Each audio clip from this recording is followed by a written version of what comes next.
Assalamualaikum warahmatullahi wabarakatuh. Kembali lagi di channel aku. Pada video kali ini saya akan membuat video untuk memenuhi tugas UAS Literasi Fisikal kelas G dengan dosen pengampu Ibu Pipin Kurnia. Pada video kali ini saya akan membahas tentang hasil survei yang telah saya lakukan kemarin, yaitu dampak pembelajaran secara daring terhadap pemahaman materi perkuliahan dalam masa pandemi COVID-19. Sebelum itu, perkenalkan, nama saya Salsa Diva Anastasia dengan NIM 2002135922, jurusan S1 Akuntansi Fakultas Ekonomi dan Bisnis, Universitas Riau. Tujuan survei ini adalah untuk mengetahui sejauh mana pemahaman mahasiswa atau mahasiswi dalam mengikuti perkuliahan selama masa pandemi COVID-19 yang dilakukan secara daring.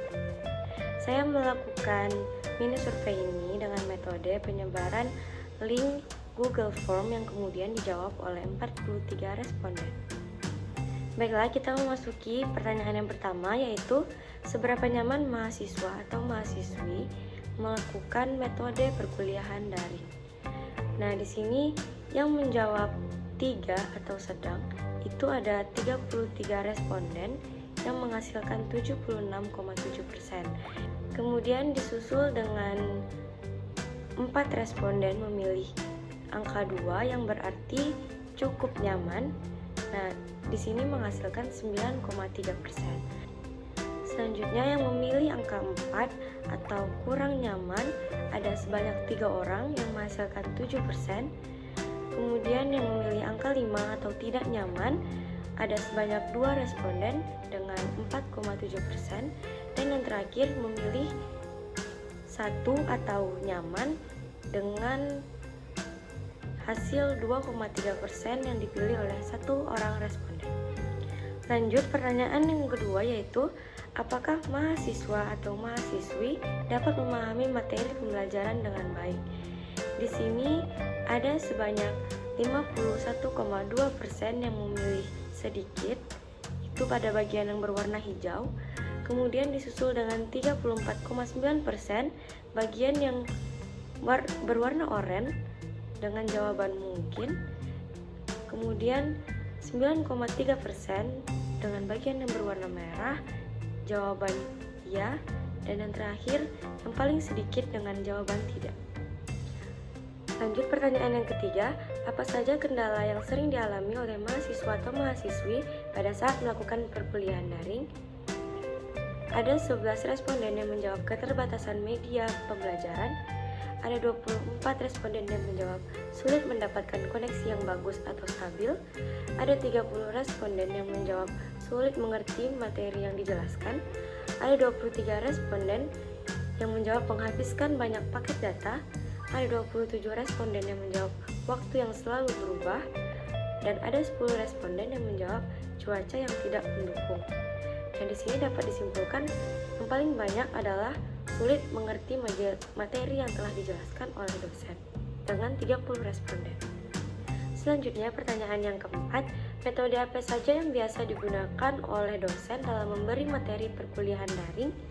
Ada 38 responden yang menjawab Google Meet, 13 responden yang menjawab WhatsApp Group, 30 responden yang menjawab Google Classroom, 9 responden menjawab video pembelajaran atau YouTube, 1 responden yang menjawab Zoom, 1 responden yang menjawab Zoom Meeting, dan 1 lagi yang menjawab e-learning, sehingga dapat disimpulkan bahwa yang terbanyak adalah Google Meet dengan 38 responden. Pertanyaan yang kelima, apakah pembelajaran daring yang diterapkan sudah efektif bagi mahasiswa atau mahasiswi? Di sini dapat disimpulkan bahwa tidak ada responden yang menjawab iya, dan bahkan di sini cukup banyak responden yang menjawab tidak, dan itu ada 37,2% dan ada 62,8% yang menjawab lumayan. Pertanyaan yang berikutnya, apakah mahasiswa atau mahasiswi setuju untuk melakukan metode perkuliahan secara luring secepatnya? Ada 72,1% yang menjawab setuju, dan ada yang menjawab 25,6% bisa jadi, dan hanya sedikit yang menjawab tidak.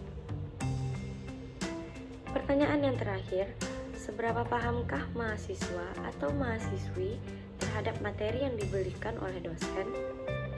Ada sebanyak 27 responden memilih pada angka 3 atau berarti sedang dengan presentasi 62,8%. Ada 10 responden yang menjawab pada angka 4 atau lumayan paham dengan presentasi 23,3%, dan ada 3 responden yang menjawab pada angka 2 yang berarti kurang paham dengan presentasi 7%. Ada yang menjawab pada angka 1 sebanyak 2 responden dengan presentasi 4,7%, dan yang terakhir 1 responden menjawab dengan angka 5 yang berarti tidak paham, yang berarti sangat paham dengan presentasi 2,3%. Baiklah, sekian video presentasi dari saya. Mohon maaf apabila masih banyak kesalahan dalam penjelasan saya. Terima kasih kepada teman-teman yang sudah menonton. Jangan lupa di like, komen, dan subscribe. Terima kasih juga kepada Ibu dosen pembimbing. Saya akhiri. Wassalamualaikum warahmatullahi wabarakatuh.